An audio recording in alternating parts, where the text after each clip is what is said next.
आप ये मैप देख रहे हैं, इस मैप में हाईलाइटेड ये पूरा एरिया हमारे पश्चिमी यूपी का है और इस मैप में हाईलाइटेड ये पूरा एरिया हमारे पूर्वी यूपी का। अब इन दोनों मैपों को आप एक साथ देखिए। ये पश्चिमी यूपी का आखिरी छोर है और ये है आखिरी छोर हमारे पूर्वी यूपी का। इन दोनों के बीच लगभग 600 किलोमीटर से ज्यादा की दूरी है। दरअसल ये सब हम आपको इसलिए समझा रहे हैं क्योंकि यूपी सरकार पूर्वी से पश्चिमी यूपी को जोड़ने के लिए एक और एक्सप्रेसवे की दिशा में काम कर रही है। यूपी के पूर्वी छोर को यूपी के पश्चिमी छोर से जोड़ने के लिए बन रहे इस एक्सप्रेसवे का नाम है गंगा एक्सप्रेसवे। इसके लिए यूपी सरकार की मंजूरी भी मिल गई है। प्रदेश भर में ज्यादातर जमीनों का अधिग्रहण भी हो चुका है। आने वाले दिनों में इसके निर्माण की प्रक्रिया शुरू हो जाएगी। इसके बनने से पूर्वांचल के लोगों का पश्चिमी यूपी के जिलों में आना जाना आसान हो जाएगा। खैर, इसके फायदों की चर्चा तो हम करेंगे ही, पर आइए इससे पहले गंगा एक्सप्रेसवे के बारे में थोड़ा और डिटेल से समझते हैं।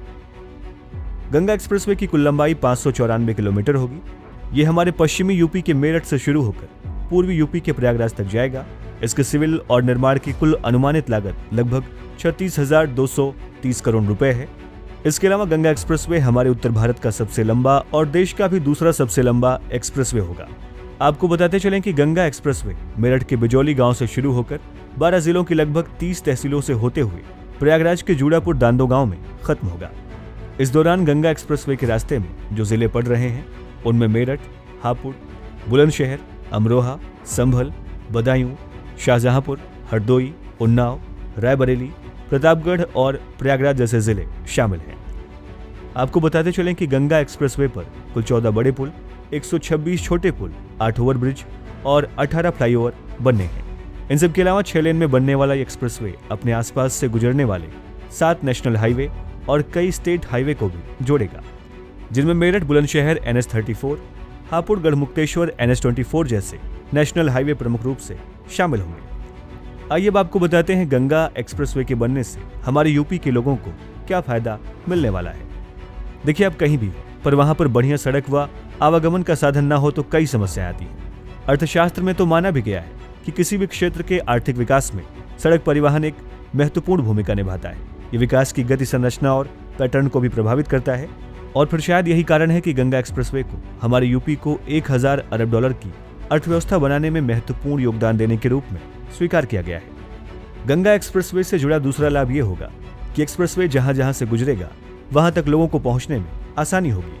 माना जा रहा है कि गंगा एक्सप्रेसवे पर 120 किलोमीटर प्रति घंटे की रफ्तार से गाड़ियां चल सकेंगी, जिसमें मेरठ से लखनऊ के बीच की दूरी को अब सिर्फ 5 घंटे में ही तय किया जा सकता है और इससे समय व संसाधन दोनों की बचत होगी। इसके अलावा गंगा एक्सप्रेसवे कई राष्ट्रीय राजमार्ग और स्टेट हाईवे को भी जोड़ रहा है।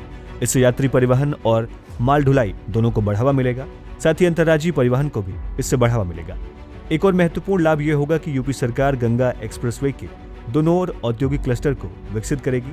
इससे आर्थिक गतिविधियों को बढ़ावा मिलेगा, रोजगार की भी संभावना बढ़ेगी और एक्सप्रेसवे के नजदीक इंडस्ट्रियल ट्रेनिंग इंस्टीट्यूट, शिक्षण और प्रशिक्षण संस्थान की स्थापना के भी अवसर सुलभ होंगे। इन सब के अलावा गंगा एक्सप्रेसवे इस इलाके में स्पोर्ट टूरिज्म, इको टूरिज्म और धार्मिक पर्यटन को भी बढ़ावा देने में काफी मददगार साबित होगा। साथ ही गंगा एक्सप्रेसवे के निर्माण के बाद अंतर्राष्ट्रीय और अंतर्राज्यीय पर्यटकों का आगमन होगा, जिससे न सिर्फ लोगों को रोजगार मिलेगा बल्कि यूपी सरकार के राजस्व में भी बढ़ोतरी होगी। चलते चलते आप सभी के लिए एक सवाल, क्या गंगा एक्सप्रेसवे आपके जिले से होकर गुजर रहा है या फिर आप जहां रह रहे हैं वहां से गंगा एक्सप्रेसवे की दूरी कितनी होगी? इसके बारे में हमें कमेंट बॉक्स में जरूर बताएं। साथ ही ये भी कि गंगा एक्सप्रेसवे के बनने से और क्या लाभ हो सकता है, इसके बारे में भी हमें कमेंट बॉक्स में जरूर बताएं। यूपी से जुड़ी और तमाम खबरों की अपडेट के लिए देखते रहिए हमारे चैनल बातें यूपी की।